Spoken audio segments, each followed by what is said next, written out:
Madame la Présidente, Monsieur le Ministre, Madame la Présidente de la Commission, Monsieur le rapporteur, chers collègues. Nous voici ce jour afin de discuter d'une proposition de loi visant à abroger la loi du 5 août 2021 relative à la gestion de la crise sanitaire afin de permettre la réintégration des personnels suspendus pour ne s'être pas conformés au schéma vaccinal imposé. Il y a tellement de choses à dire à ce sujet, mais en ce jour important, je m'efforcerai de rentrer dans aucune polémique. Je vais simplement tenter d'éclaircir les raisons profondes qui nous ont poussés à porter cette proposition de loi, puis à la maintenir suite aux récentes annonces du ministre de la Santé.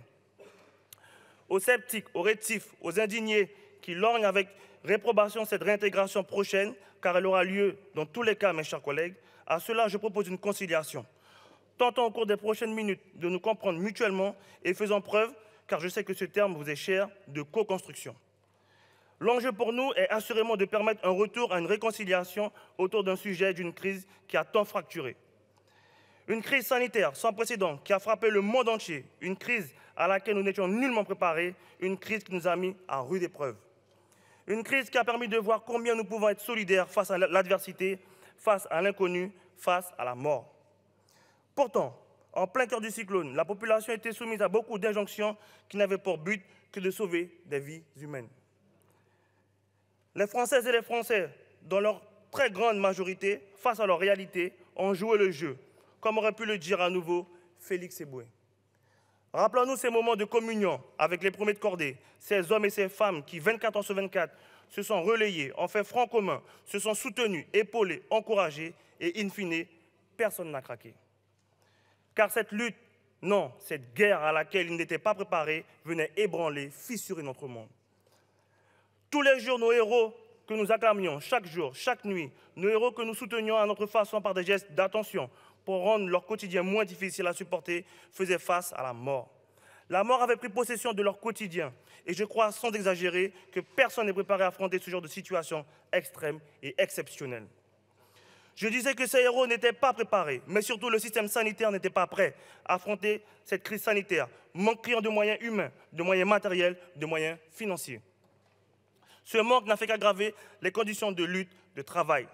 Sans compter les différentes déclarations de celles et ceux qui sont censés nous donner du courage, nous rassurer quelque peu ou encore nous donner espoir, car eux et nous en avions besoin.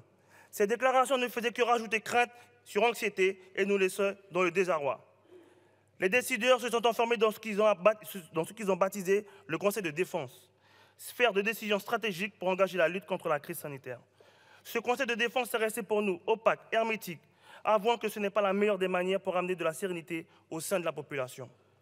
Les premières fissures commencent à apparaître du fait de discorde entre les sachants, les experts, les scientifiques autour des moyens de lutte contre la Covid-19. Quel est le bon ou le moins mauvais des médicaments, des remèdes, des traitements? Les firmes pharmaceutiques se lancent pour trouver ce qui permettra de sauver nos vies, celles de nos proches, de nos enfants, de nos parents. De mensonges en échec, la lumière commence à jaillir du bout du tunnel et l'espoir grandit. Plusieurs firmes mettent au point des vaccins en un temps record, garantissent leur efficacité et leur innocuité. Des voix d'experts reconnus dans le monde s'élèvent et mettent en garde car tout va trop vite. Les débats entre les experts n'ont pas abouti. Le politique a tranché, des milliards de doses sont achetées de façon opaque aussi. Les inquiétudes sur ces vaccins persistent chez certains et certaines, des doutes naissent et grandissent, tant la gestion autour du sujet n'a pas permis un consensus global. Le président de la République annonce qu'il ne rendra pas le vaccin obligatoire, mais il change finalement d'avis et la loi est votée au Parlement. Tout cela va très vite et chacun d'entre nous peut le comprendre, car la volonté de sauver la population est primordiale. Pourtant, certains le vivent comme une trahison. Dans cette lutte qui a jusqu'à leur montrer cette union, la fracture était faite.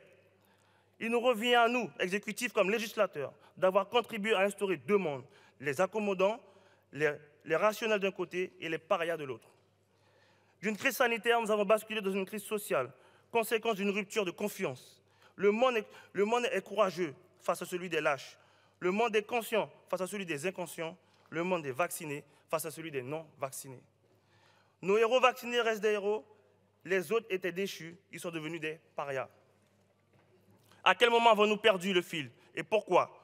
Je n'ai pas forcément de réponse, mais des idées que je garde pour moi, car le moment n'est pas venu d'en faire étalage pour susciter un débat. Cela est encore beaucoup trop sensible pour certains et certaines.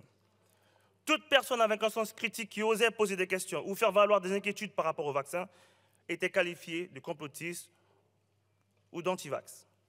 Pourtant, ces mêmes personnes, comme la quasi-totalité des Françaises et des Français, ne sont pas réfractaires au vaccin, mais à ce vaccin.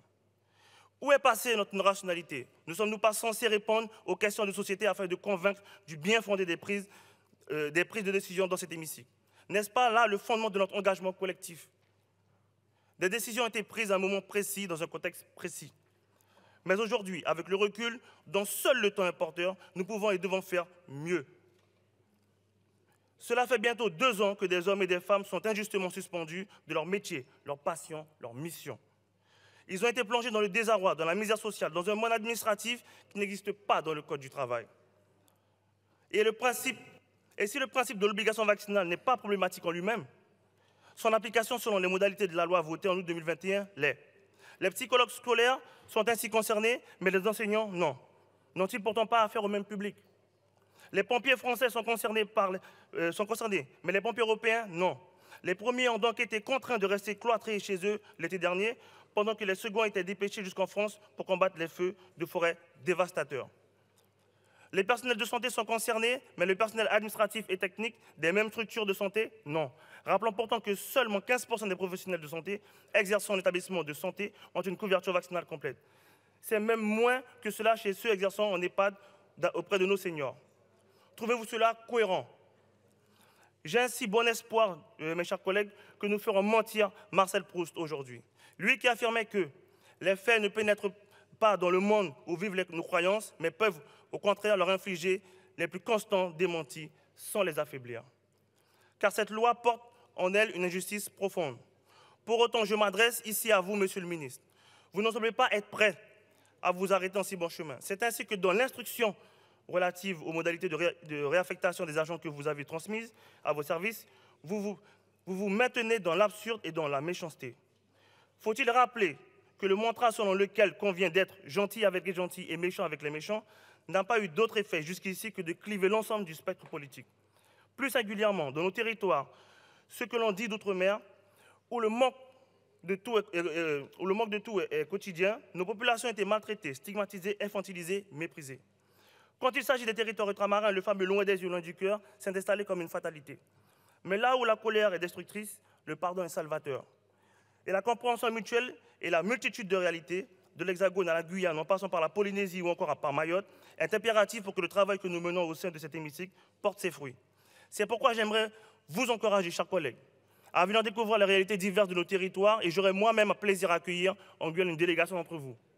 J'invite ainsi que chaque groupe parlementaire à me faire parvenir des noms d'un ou deux de ses membres prêts à se déplacer dans les prochains mois à 7000 km d'ici. Il est temps que les réalités décrites depuis des décennies par nos prédécesseurs soient vécues par ceux qui n'ont eu jusqu'ici que l'écho.